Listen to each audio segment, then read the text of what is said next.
Sonny Dollar.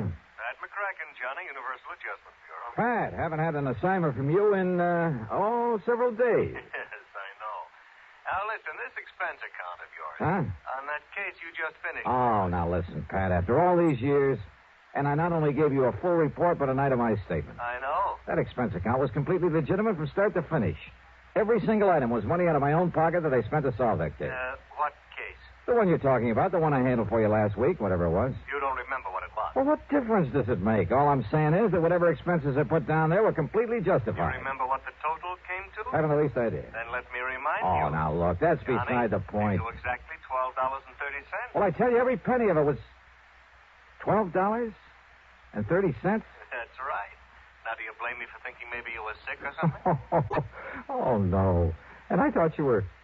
Okay, Pat, argument's over. Only it isn't, Johnny. Huh? Not by a long shot. You mean you are going to question that expense account? No, I mean we never discussed the fee on that case. Oh, well... The fact that you had a pretty rough time of it and almost got yourself killed, well, I persuaded the company to slap on an extra fee of $500.